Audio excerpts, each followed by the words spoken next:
엄마, 내가 이제 김형석 교수님의 책을 읽어줄 거야. 100년을 살아보니.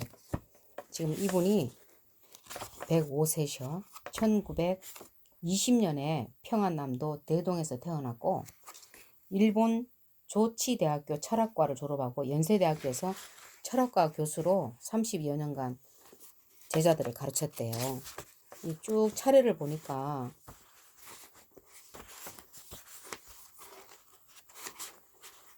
35쪽에 오래 살면 좋을까? 그런 내용이 있다. 엄마, 오래 살면 좋을까? 안 좋을까? 오래 살면 좋을까? 안 좋을까? 안 좋다고. 건강하게 오래 살면 괜찮지만은 그렇지. 읽어줄게. 오래 살면 좋을까? 들어봐, 엄마. 그래도 너무 오래 살면 안 돼? 하늘에 달려있는 목숨을 우야군노. 오래전에 보았던 한 여론조사가 기억난다. 오래 살고 싶으냐고 물었더니 모두가 그렇다고 대답했다. 다시 90세가 넘도록 살고 싶으냐고 물었더니 18%만이 그렇다고 대답했다. 100명 중에 18명이 다들 오래 살면 좋다고 대부분이 말했는데, 그러면 90세가 넘도록 살고 싶으냐 하고 물으니까 100명 중에 한 18명 정도만 그렇다라고 대답했대.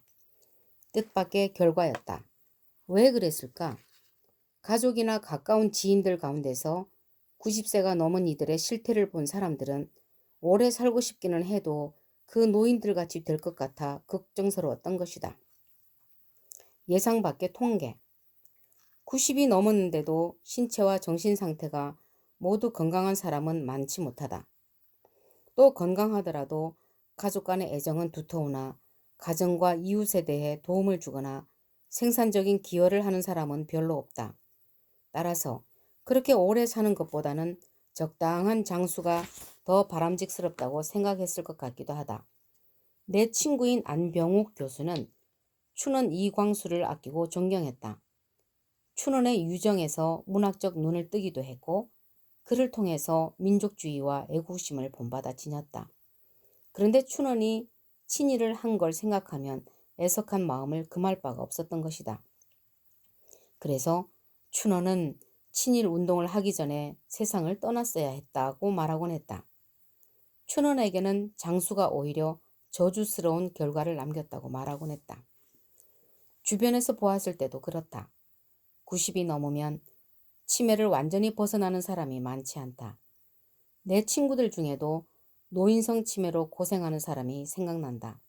가능하다면 정신 상태가 온전할 때 죽는 것이 축복이야.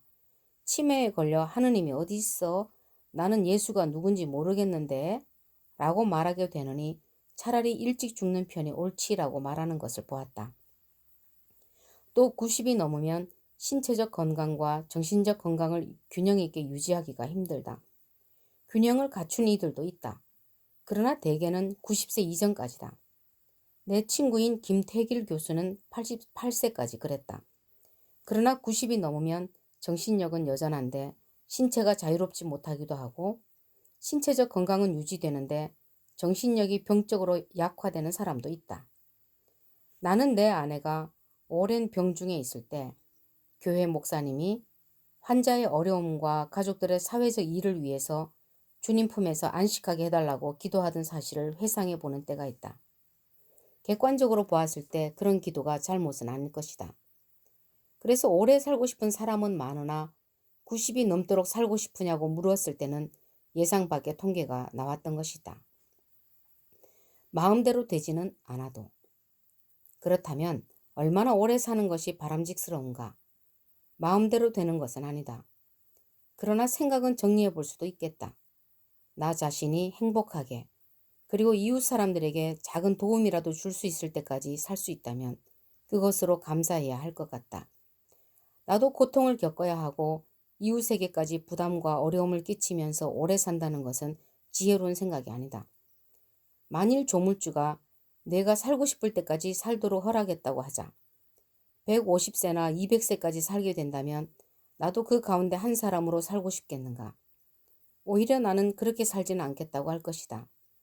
내가 오래 살기 위해 다른 사람에게 부담을 주며 고통을 안겨준다면, 그리고 그런 사람이 많아진다면 얼마나 불행하고 저주스러운 인생과 사회가 되겠는가?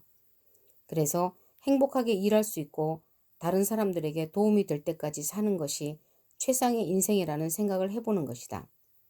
장수보다는 좀 더 오래 많은 일로 봉사할 수 있게 해달라는 소원이 장수의 가치와 의미가 될 것이다. 끝이네. 결론은 뭐냐면 행복하게 일할 수 있고 다른 사람들에게 도움이 될 때까지 사는 것이 최상의 인생이라는 생각을 해보는 것이다. 장수보다는 좀 더 오래 많은 일로 봉사할 수 있게 해달라는 소원이 장수의 가치와 의미가 될 것이다. 나는 어떤 얘기가 나올까 궁금했는데 내 생각하고는 좀 다른 것 같다, 엄마. 근데 이분도 사람이 마음은 그렇잖아. 오래 살면서 봉사도 하고 남에게 도움도 주고 주변 사람들한테 부담이 안 되고 누구나 다 그렇게 살고 싶지. 그런데 그렇게 안 되거든, 대부분이. 그런데도 우리는 살아내야 되거든. 거기에 대한 이야기가 없어서 좀 아쉽다. 엄마, 나라면 이러겠다. 사람의 생명은 이 살아있는 동안에, 그지? 건강할 때 내 몸 관리를 잘 해서 최대한 건강한 모습으로 오래 살고 그렇게 해야 되겠지?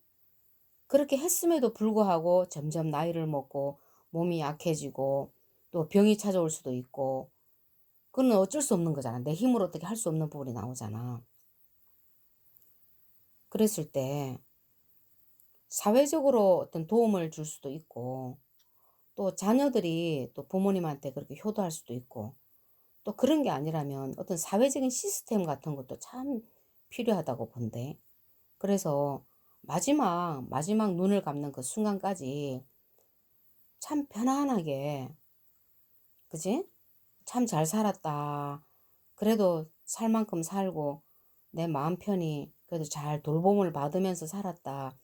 이런 사회적인 구조가 만들어졌으면 참 좋겠어. 그러고 보면 제가 요양복지사 이런 거는 참 잘한 일 같지 않나? 엄마도 오전에 요양사 선생님 오잖아. 그 얼마나 좋나, 엄마. 그지? 참 그 잘한 일이라고 생각해. 우리나라 제도 중에. 옛날에는 그런 게 없었잖아.